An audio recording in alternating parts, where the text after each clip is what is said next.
Well, it's that time of year again. And as you can see, I'm fasting, Islam style. When most people think of fasting, they think of not eating. They think of abstaining from food. But in Islam, aka opposite world, fasting means gorging yourself with food multiple times per day. I guess you could say that Muhammad's followers are abstaining, in a weird sense, during Ramadan. They're abstaining from not gorging themselves with endless piles of delicious food. Islamic fasting is what we would ordinarily call feasting. For comparison, the closest thing non-Muslims have to Ramadan in the US is Thanksgiving dinner. That's our big meal of the year. But Ramadan goes on for a month, and they have 2 gigantic meals per day. Imagine having 2 Thanksgiving dinners per day, every day, for an entire month. Pretty gross, right? Pure gluttony. Now imagine having 2 Thanksgiving dinners per day, every day, for an entire month, and calling it fasting. Imagine gorging yourself with food until you almost pass out multiple times per day, over and over again, day after day, while you announce to the world, "See how devout I am? I'm fasting." Strange use of the word fasting, isn't it? All right, now what? Ooh. Gordita.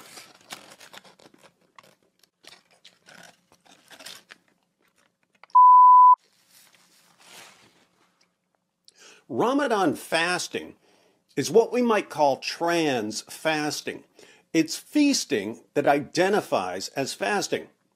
As such, our Muslim friends are to be accorded all the rights and privileges of the LGBTQ community, which means that the rest of us have to agree with them that shoveling giant plates of food into their mouths is, indeed, fasting. Milk.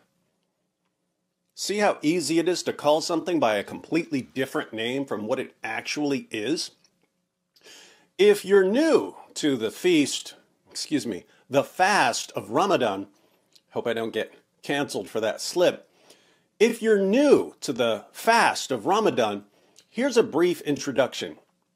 Ramadan fasting is one of the 5 pillars of Islam, the most essential practices of the religion. Ramadan is the 9th month of the Islamic lunar calendar. Muslims who aren't exempt for some reason are required to abstain from food, beverages, and sexual intercourse from dawn to sunset for the entire month. But once the sun goes down, it's party time. How this works in practice is quite telling. In practice, many Muslims simply reverse their day-night sleeping schedule. They sleep during the day and stay up eating all night, with special emphasis on 2 huge meals, one after sunset and one before sunrise. So, in practice, Muslims who are fasting get together and gorge themselves with food at night, then gorge themselves with food early in the morning, then sleep all day. They wake up in the evening after a long day of sleeping and gorge themselves with food again. Then they snack all night and gorge themselves again early in the morning and again sleep all day. They repeat this cycle for an entire month.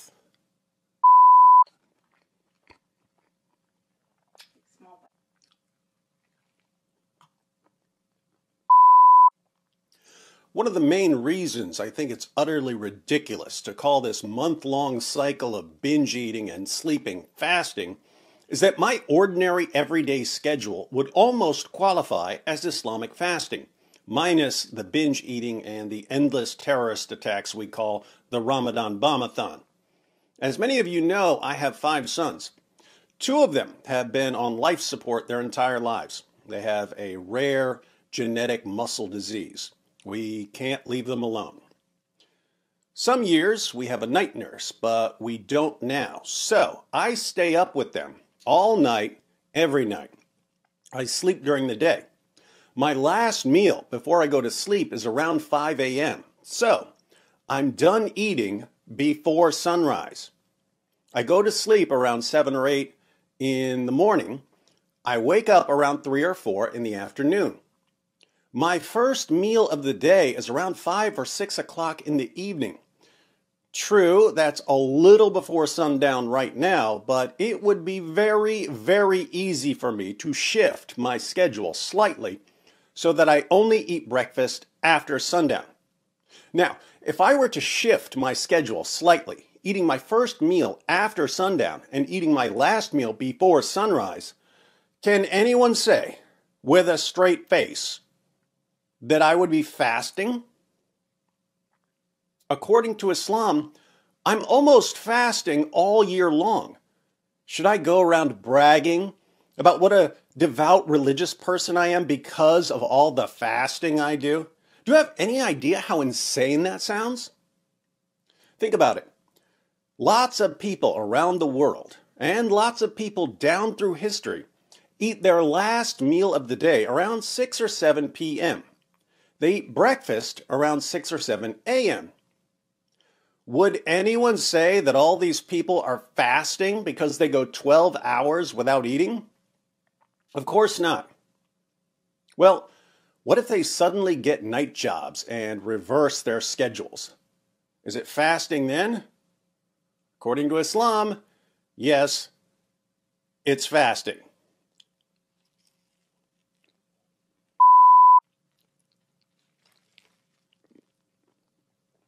Wow, that is a delicious chicken sandwich. Ah! It's Chick-fil-A. It's a Christian chicken sandwich. On behalf of cultural critics everywhere, I would like to issue this heartfelt apology to the trans-fasting community for hurting their religious feelings by devouring a delicious Christian chicken sandwich during the month of Ramadan. I gotta have some of these waffle fries though. I call them fasting fries. If I got paid for product placement, I could buy Twitter from Elon. This is bad. I'm stuffed. How do I keep this up for an entire month? I need to go purge.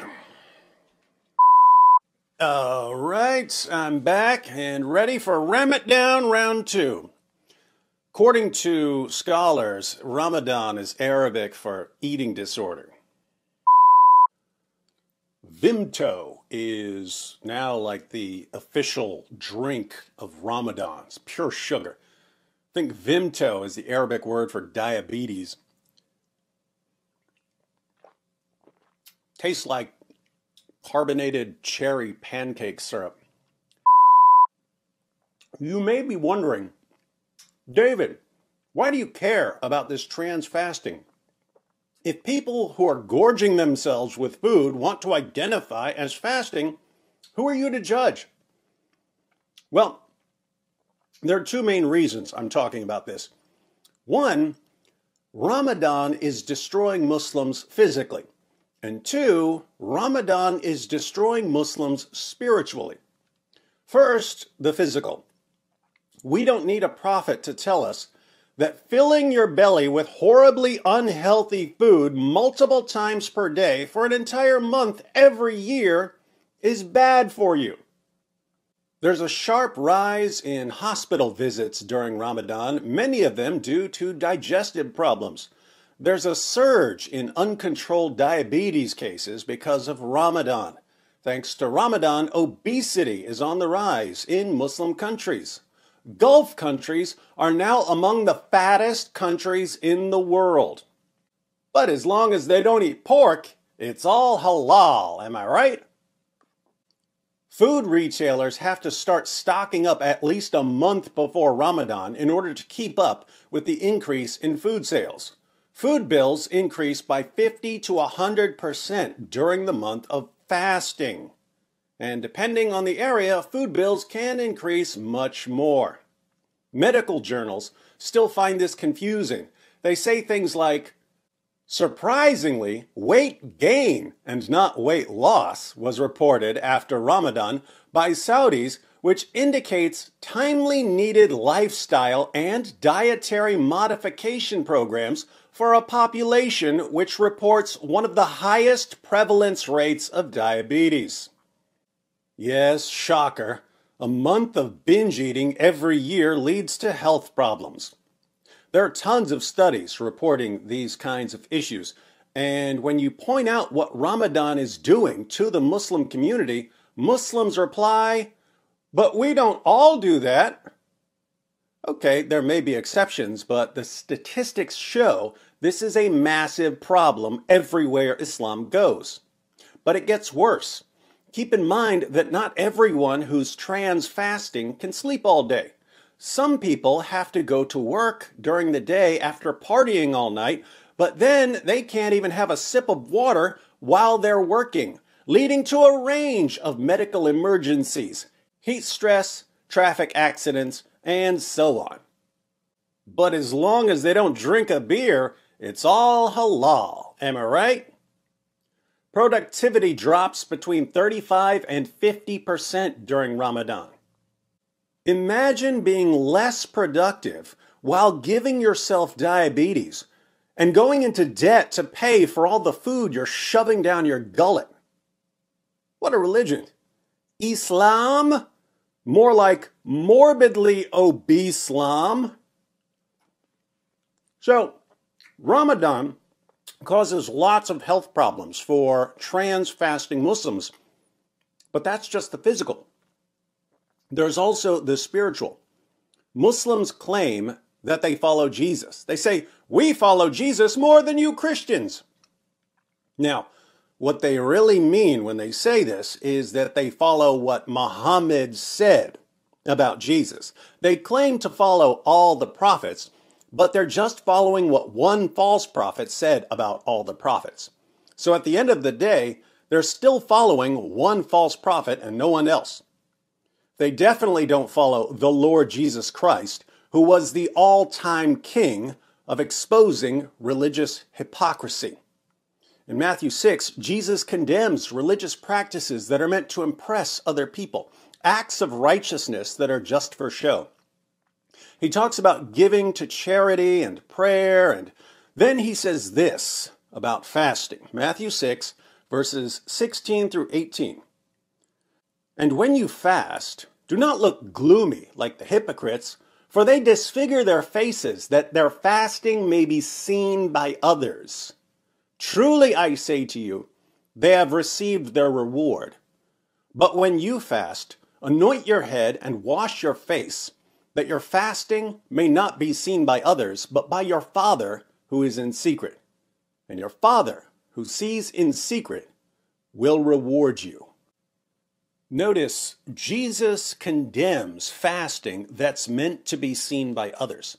If you're fasting in order to earn a reputation for righteousness, your reputation is the only reward you get, according to Jesus. Apart from that reward, your fasting is worthless. Imagine a religion that demands, as one of its 5 pillars of orthodox practice, an entire month of public fasting. It's not fasting in private. It's not fasting in secret. It's fasting that everyone sees and knows about and talks about. You're praised if you do it and blamed if you don't.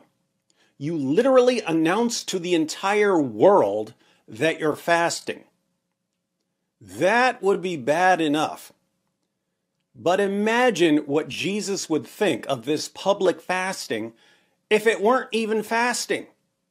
Imagine the level of contempt Jesus would have for a religious practice of public fasting that isn't even fasting.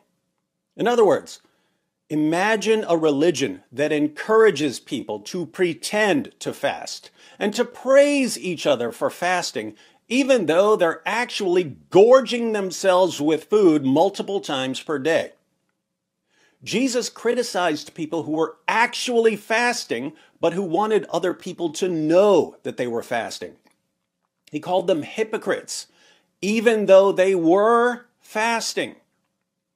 How much worse is it to want other people to think that you're fasting when you definitely aren't? It's a double hypocrisy. Hypocrisy for not actually fasting, and hypocrisy for wanting a reputation as someone who fasts. If you made a list of everything Jesus said not to do as part of your religion, and you rolled it all up into a giant ball, you'd get Islam. The main question that remains is, why is Islam like this? Why do Muslims eat more and spend more and waste more when they're fasting than when they're not fasting? Why put a mask of piety on extreme gluttony? The answer, I think, lies at the very heart of Islam. Islam doesn't teach people to control their desires. Islam encourages people, the men especially, to carry their desires to perverse extremes. But it only allows them to satisfy these desires within an Islamic framework, thus trapping people with their own desires and using these desires in the service of the religion. For instance, if a non-Muslim man goes clubbing regularly and has sex with 100 different women, Islam will condemn him as a fornicator. But if this same man converts to Islam and joins the jihad movement, he can marry 4 women and take home sex slaves after every battle and be perfectly righteous before Allah, even if he has sex with 100 different women. Notice, same desire in both cases, sex with lots of women. But one is acceptable and the other is unacceptable, based on whether it's advantageous to Islam. Likewise, if a psychopath goes on a killing spree, he's surely going to hell, according to Islam. Unless, of course, he goes on a killing spree as a terrorist attack for the sake of Allah as part of the Ramadan bombathon, in which case his violent massacre will earn him a one-way ticket to paradise, where he'll spend eternity deflowering virgins. The psychopath wants to kill either way, but Islam provides the framework for pleasing Allah while satisfying the desire. According to Muslim sources, the tribes of Mecca were violent, lascivious, and gluttonous. Muhammad didn't change their behavior when he forced them to convert to Islam. He made their desires even more extreme and presented them with only one way to satisfy them: the Islamic way. When you can take the lowest, most animalistic part of people and convince them that it's the best part of them and that they're serving God by killing and raping and shoveling food in their faces, you've just made yourself an army. Hence, the rapid spread of Islam. Should we be surprised that Ramadan is a month-long series of gluttonous feasts that Muslims call fasting and view as one of their highest religious duties? Not at all. When Muhammad is your prophet, you don't have someone who can give sight to the blind or raise the dead. You only get one miracle. What's the one miracle in Islam? It's this: Islam takes behavior that's normally regarded as selfish and harmful and miraculously transforms it into the will of God.